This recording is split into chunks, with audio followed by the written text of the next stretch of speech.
Hola, mi clase! So we're doing 10-3 similar figures, so I can make connections between transformations and similar figures. So being similar is that it's going to be the same shape, but not exactly the same size. Okay? So we're going to combine some transformations like we did before. Again, we're going to apply A to the original and then B to A. Remember doing this in, what was that, 9-5, I believe. Okay, so this says add 7 to the x and minus 2 to the y. This, remember, is a translation. That's really badly spelled. So it will be exactly the same shape, just slid over, right? So 1, 2, 3, 4, 5, 6, 7, 1, 2. 1, 2, 3, 4, 5, 6, 7, 1, 2. And since I know that's the front and it's 1, 2, 3, 4 boxes back, I can just go 1, 2, 3, 4, 1, 2, 3, 4, 1, 2, 3, 4. 1, 2, 3, 4. Yep. I can check it too. 1, 2, 3, 4, 5, 6, 7, 1, 2. So I'm good. So there's A. Remember, I use the congruence because it's a translation to do that. So this says x minus y. That means I need to take all my y's to their opposite. It's not minus, it's opposite y. This is a reflection across the x-axis. So I know that this is 1, 2, 3, 4 away, right? 1, 2, 3, 4. So I'm going to go 1, 2, 3, 4. So 4, 5, 6. So I'm going to go 4, 5, 6. And again, because of congruence, I can just count 1, 2, 3, 4 across and write B. So I need to now rotate clockwise around the origin. Clockwise, remember, is this way. And we need to, for clockwise, they're going to switch. So it's at 1, 1, 2, 3, 4. And so we're going to switch them and go 1, 2, 3, 4, but down -1, right? That's where we switch and make the x's those opposites, right? It looks like this.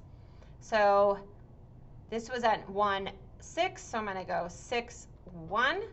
We also talked about last time that if it's vertical, it's now becoming horizontal. So 1, 2, 3, 4. And because of congruence, I know that I can do that, right? It's going to swing around this way. I can always check it. 1, 2, 3, 4, 5. 1, 2, 3, 4. So 1, 2, 3, 4. 1, 2, 3, 4, 5. And we can see I am where I should be. All right, so again, another translation.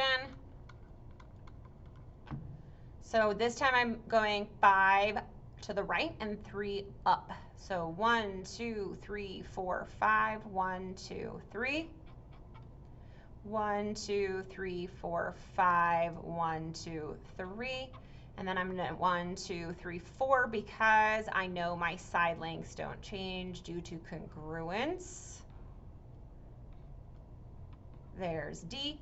Now E is a dilation. We learned this in our last video, 10-1, 10-2, and we know that this is what a dilation rule looks like. So now I'm going to take all my points and times them by 3. This is at 1, 2. So if I times it by 3, 1, 2, 3, and then 2 times 3 is 6. So 1, 2, 3, 4, 5, 6. This one's at 1, -2, so I times it by 3. So 1 times 3 is 3, and 2 times 3 is 6. 1, 2, 3, 4, 5, 6. Okay, I'll do the same thing. Maybe I'll change this color because it's kind of blending in with my other shapes. I'm going to make this red. All right, so -1, 2, so it's going to become -3, 6. And this one's at -1, 2, so it's going to be -3, -6. And here, whoa, is my dilation, and then this one is E. It says list the coordinates of the vertices for E. So we were at 3, 6, and we were at 3, -6. and -3.6.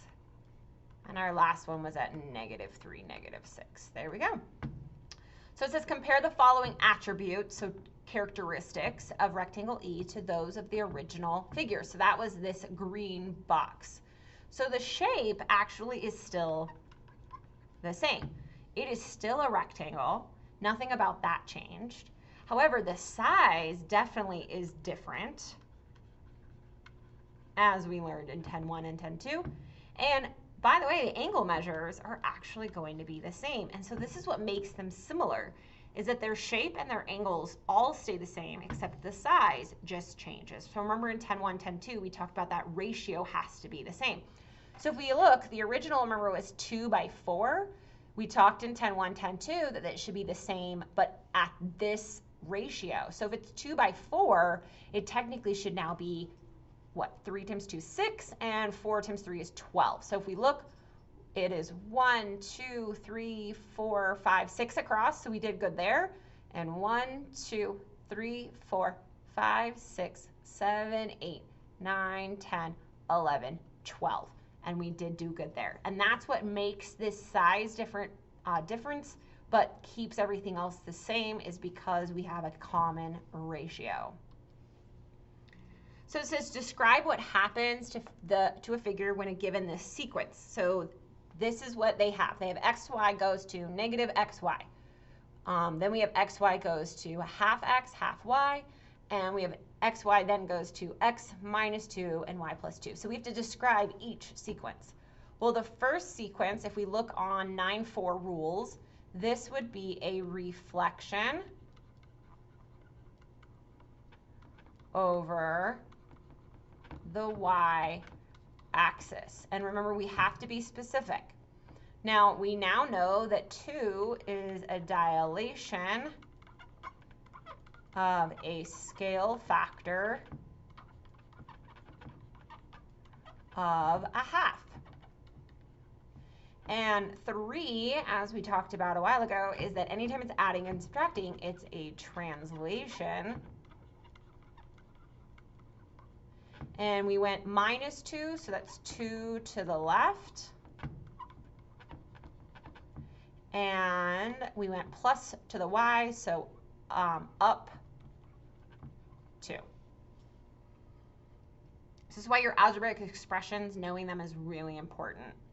All right, so it says identify a sequence of transformations, a sequence, let's not forget that will transform A into B. Tell whether the figures are congruent, tell whether they are similar. So step 1, what I would highly suggest, I'm not going to finish this one, you guys are going to do this, is we know that it changes size, right? We know that for a fact. So what I would suggest is dilating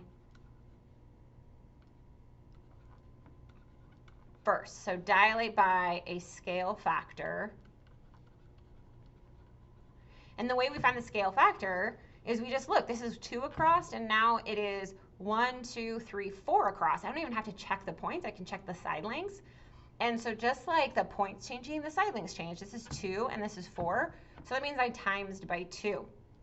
So I can find the scale factor by looking at the side lengths. So this is 2 across, this is 1, 2, 3, 4 across, and that ratio has to be the same too. So there's your first sequence, and then I want you to go figure out the second sequence, okay? So you gotta finish the sequence. Okay, so the main thing to remember is that dilations cause similar figures.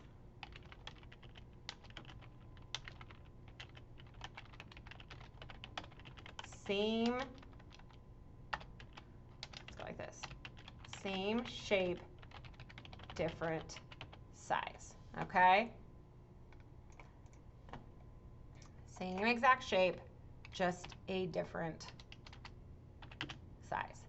All right, so it says if a figure has been dilated by a scale factor of 4 and one side is 4 inches long, how long will the image's side length be after the dilation?